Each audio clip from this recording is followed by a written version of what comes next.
मेरी बहू को तो कुछ नहीं आता है। ये क्या चाय बनाई है? इसमें चाय पत्ती और शक्कर दोनों ही नहीं है। मज़ा नहीं आया चाय पीने में, फिर से बना कर लाओ। सुधाकर जी ने कप आगे सरका दिया और उनकी बहू नीरू चुपचाप कप उठाकर ले गई और दूसरी चाय बनाकर ले आई। वैसे चाय तो अच्छी बनी थी, पर सुधाकर जी की आदत है, वो दिन में 4-5 बार अपनी बहू को इसी तरह परेशान करते थे और नुक्स निकालते रहते थे। कभी अदरक कम है, कभी कहते कि चाय उबली नहीं है, कभी कहते कि दूध ज़्यादा है, पानी कम है, तो कभी चाय अच्छी नहीं बनी है। नीरू कुछ महीने पहले ही शादी होकर आई थी इस घर में। वो घर के खाने पीने का ढंग सीख रही थी, पर कभी तो कमी रह जाती थी और कभी कमी नहीं रहने पर भी जानबूझकर कमी बताई जाती थी। सिर्फ सुधाकर जी का ही नहीं, बल्कि सबका यही हाल था घर में। सास ससुर हो या देवर ननद, सबको नीरू से शिकायत ही रहती थी। नीरू अपने मायके बड़े ही लाड प्यार से पली थी। माँ ने अच्छे संस्कार के साथ घर गृहस्थी चलाने के भी गुण सिखाए थे, पर ससुराल में मायके की कहाँ चलती है। यहाँ तो ससुराल वालों के हिसाब से चलना पड़ता है, फिर से सब कुछ नया सीखना होता है। नीरू पढ़ाई में सामान्य थी। पढ़ाई पूरी होने के बाद मायके वालों ने मनोज के साथ शादी कर दी। नीरू को बुके बनाने का बहुत शौक था। वो सुंदर फूलों से बुके बनाया करती थी। उसकी ये कला पहले तो सबको पसंद आई थी, पर बाद में उसे घर गृहस्थी के कामों में ऐसा झोंका गया कि वो कभी समय ही नहीं निकाल पाई। अपने शौक को जैसे भूल ही गई थी वो। ससुराल वालों का कहना था कि बहू को सिर्फ खाना बनाना और घर संभालना ही आना चाहिए। नीरू ने कुछ समय के लिए अपने शौक को छोड़ दिया ताकि वो घर परिवार में अच्छे से रम सके। वो हर संभव कोशिश कर ही रही थी। एक दिन उसकी सास उर्मिला जी ने अपने घर पर किट्टी पार्टी रखी और नीरू को क्या बनाना है उसकी लिस्ट थमा दी। नीरू ने अपने हिसाब से जो अच्छा था बना दिया और कुछ यूट्यूब से देखकर बना दिया। पहली बार 15-16 लोगों के लिए इतना खाना बनाया था। उर्मिला जी से खाना कितना बनाऊं इसका अनुपात पूछा, पर उर्मिला जी ने उसको बताया ही नहीं। उसकी मम्मी से पूछती, पर वो भी अपने मायके अपनी मम्मी की तबीयत पूछने गई थी, जो कि अस्पताल में भर्ती थी। नीरू ने अपने हिसाब से सब कुछ बना दिया, पर छोले कम पड़ गए और बहुत ही ज़्यादा तीखे हो गए। पूरी का आटा बहुत ज़्यादा हो गया, रायता जल्दी ही ख़त्म हो गया और सूखी सब्जी में तेल बहुत ज़्यादा हो गया। खीर पतली हो गई। सारे खाने में स्वाद भी कम था। किसी में मसाला ज़्यादा हो गया तो किसी में कम हो गया। ये देखकर उर्मिला जी का पारा चढ़ गया और उर्मिला जी नीरू पर गुस्सा हो गई। तेरी माँ ने कुछ सिखाया नहीं है तुझे? तूने ढंग से खाना बनाना तक नहीं आता। बहू तो वो है सुलक्षणा होती है जो रसोई अच्छे से संभाल ले। ना खाने में स्वाद है, ना ही मात्रा का अंदाज है। शोर सुनकर उर्मिला जी की कुछ सहेलियां रसोई में आ गईं तो उन्होंने यही कहा कि मेरी बहू को तो कुछ नहीं आता है, और सिर पीटने लगी। सब ने उर्मिला जी को समझाया और जैसे तैसे किटी पार्टी हो गई। सब लोग वापस चली गई। नीरू थोड़ी सी सहम सी गई। उसने पहली बार इतनी सारी रसोई बनाई, पर अंदाज़ा नहीं लगा पाई कि कितना बनाना है। रात को मनोज को बोली तो उसने एकटुक जवाब दिया, ये रसोई और खाने की बातें मुझसे मत किया करो। मम्मी और तुम जानो, ये तुम सास और बहू के बीच की बात है, इसमें मुझे मत घसीटो। मनोज करवट लेकर सो गया। आज नीरू को बहुत बुरा लग रहा था। उसके अपने पति को उसकी तकलीफ और आत्मसम्मान की जरा भी फिक्र नहीं थी। उसकी दिनचर्या ऐसी ही चल रही थी। एक दिन उसकी ननद सुभी बोलती है, जो उसकी हम उम्र ही थी, भाभी आज मेरी सहेलियां लंच पर आ रही हैं, आप चाइनीज बना लेना। लेकिन मुझे चाइनीज उतना अच्छा नहीं आता, नीरू ने तुरंत कहा। इस पर सुभी बोली, क्या भाभी, आप तो कुछ भी नहीं आता है आपको? यूट्यूब तो है, उससे देखकर बना लेना। सिर्फ 5 ही सहेलियाँ आ रही हैं, मैं कुछ इंडियन फूड बना दूँ? नीरू ने कहा। पर सुभी ने सब दरकिनार करके चाइनीज खाना ही बनवाया। उसकी सहेलियाँ खाना खाते हुए बहुत हंस रही थी। यार, इससे अच्छा तो कॉलेज के बाहर जो टपरी लगाकर बेचता है वही खा लेते। बेकार ही मुंह का स्वाद खराब कर दिया। सुभी फिर गुस्सा होकर बोली, क्या भाभी, आपको तो कुछ भी ढंग से नहीं आता है। अपनी सहेलियों के सामने सुभी ने नीरू को अपमानित कर दिया। नीरू मन महसूस कर रह गई। ये क्या ज़रूरी है कि हर चीज़ बनानी ही आए? बहू हूँ तो क्या हुआ, मशीन थोड़ी ही हूँ, जो कहो वो हाजिर कर दूँ। फिर अभी शादी हुई है, इतना रसोई का काम किया ही नहीं तो एकदम से कैसे आएगा? पर किसी से कहती इसलिए चुप हो गई। नीरू को काम सब आता था, लेकिन उसने पढ़ाई के कारण काम इतना किया ही नहीं था और आदत भी नहीं थी। अब सासू माँ को तो सालों की गृहस्थी का अनुभव था, पर उसकी शादी को तो कुछ ही महीने हुए थे, तो वो कैसे सबकी अपेक्षाओं पर खरी उतरती। मनोज तो उसके दिल का हाल जरा भी नहीं सुनता था। वो घर से ऑफिस और ऑफिस से घर ही आता जाता था। वो नीरू की भावनाओं को जरा भी नहीं समझता था। नीरू ने मनोज से कहा कि वो बुके का काम फिर से शुरू करना चाहती है।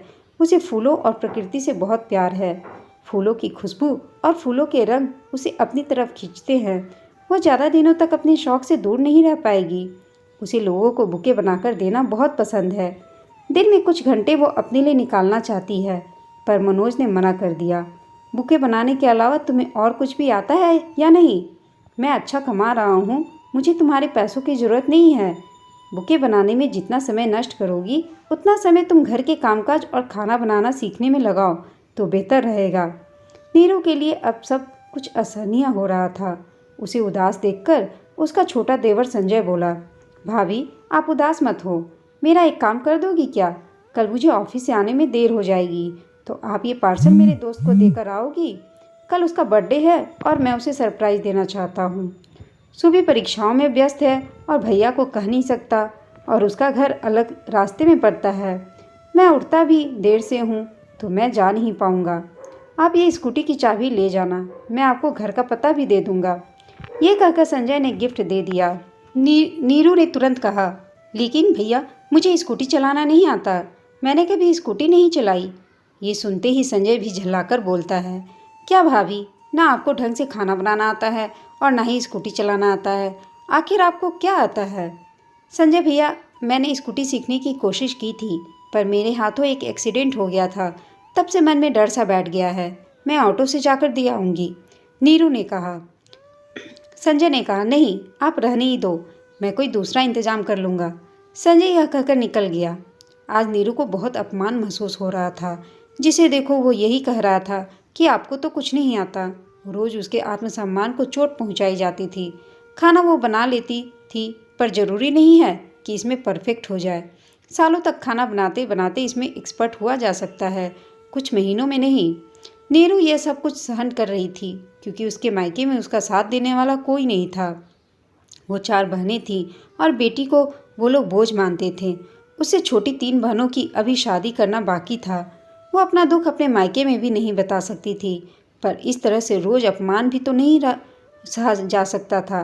सास ससुर, देवर ननद, पति सभी उसका अपमान करते रहते थे, उसे ताने देते रहते थे। उसका बुके बनाने का और पॉट में पौधे सजाने का हुनर तो कहीं जंग खा रहा था। उसने एक दिन हिम्मत जुटाई और अपने पति से फिर से कहा कि उसे बुके बनाने का काम शुरू करना है, अपने हुनर को चमकाना है, नहीं तो गृहस्थी में कहीं खो जाएगा उसका हुनर। उसने बहुत जिद की। पति ने कहा, ठीक है, जो भी करना है घर से कर लो, कहीं आने जाने की ज़रूरत नहीं है। मेरी माँ और बहन को तकलीफ़ नहीं होनी चाहिए, रसोई तुम्हें ही बनानी होगी। मनोज ने तुरंत कह दिया। नीरू के तो पंख लग गए। उसने अपनी सोसाइटी के ग्रुप में अपने पिछले बनाए बुके के फ़ोटो डालने शुरू किए। उसे ऑर्डर मिलने लगे। नीरू के काम की सभी तारीफ़ करने लगे और उसकी अच्छी कमाई होने लगी। यह देखकर मनोज ने भी उसे सहयोग देना शुरू कर दिया। अब घर के बाहर वाला स्टोर रूम नीरू ने काम में लेना शुरू कर दिया। शादी ब्याह हो या वैवाहिक वर्षगांठ, उसे बुके बनाने के लिए अच्छे ऑर्डर मिलने लगे। और कॉरपोरेट जगत में भी सीनियर का वेलकम हो या कोई मीटिंग, उसके बुके ही जाने लगे। अब वो रसोई में कम ध्यान दे पाती थी। उर्मिला जी ने अपने बेटे से इसकी शिकायत की तो उसने कहा, अपनी माँ, मम्मी हम खाना बनाने वाली रख लेते हैं। नीरू तो अब व्यस्त रहने लगी है और अच्छा भी कमाने लगी है, तो हमें भी सहयोग करना चाहिए उसका। नीरू खाना बनाएगी तो बुके के ऑर्डर पूरे नहीं कर पाएगी। अपने बेटे के मुंह से यह बात सुन उर्मिला जी दंग रह गई। पर जब पत्नी की तरफ बोले तो पत्नी को ससुराल वाले एक ताना भी नहीं दे सकते हैं। पति का साथ बहुत ज़रूरी है। अब नीरू का आत्मविश्वास और भी बढ़ने लगा था। घर का स्टोर रूम माल और सामान के लिए छोटा पड़ने लगा। बाहर किराए की बड़ी सी दुकान ले ली और मदद के लिए 2-3 लड़कियों को रख लिया गया। बुके के साथ नीरू पौधे से सजाकर पॉट भी बेचने लगी। उसके सजाए पॉट भी बहुत ही सुंदर होते थे। बड़ी बड़ी मीटिंग्स में उसके बनाए पॉट गिफ्ट किए जाने लगे। इसी के साथ वो पर्यावरण की रक्षा के लिए पेड़ भी लगाने लगी। शहर में पेड़ों को लेकर जागृति फैलाने लगी।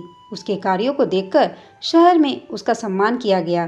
पत्नी की सफलता और उसकी कमाई पर मनोज अब खुश रहने लगा। जब मनोज खुश था तो नीरू को सास ससुर देवर ननद भी कुछ नहीं कर पाते थे। अब नीरू ने अपनी कमाई से कार खरीद ली और ड्राइविंग भी सीख ली। एक सुबह वह घर से दुकान के लिए जा रही थी तो उसने देखा कि उसके देवर की बाइक खराब हो गई है। उसने अपने देवर को आवाज़ लगाई, संजय भैया आपको छोड़ दूँ? मुझे स्कूटी तो नहीं चलानी आती, पर कार जरूर चलाना आता है। यह सुनकर संजय शर्मिंदा हो गया और उसने नीरू से माफ़ी मांगी। नीरू ने अपनी सफलता के लिए अपनी ननद सुभी की सहेलियों को बुलाया और शहर के सबसे महंगे चाइनीज़ रेस्टोरेंट से चाइनीज़ फूड मंगवाकर खिलाया तो सब उसकी तारीफ़ करने लगे और खूब धन्यवाद देकर गए। उसने कहा, सुभी मैं अच्छा चाइनीज़ फूड तो नहीं बना सकती हूँ, पर तुम्हें शहर के सबसे अच्छे और महंगे रेस्टोरेंट से मंगवाकर खिला सकती हूँ। तुमने अपनी सहेलियों के सामने मेरा अपमान किया था, पर मेरी माँ ने मुझे यही सिखाया है कि कभी भी किसी को कुछ भी कहना हो, कोई भी शिकायत या कमी की बात हो, उससे अकेले में कहो। किसी के भी सामने आत्मसम्मान को चोट नहीं लगनी चाहिए, क्योंकि शरीर की चोट इंसान भूल सकता है, पर आत्मसम्मान पर लगी चोट कभी नहीं भुला पाता।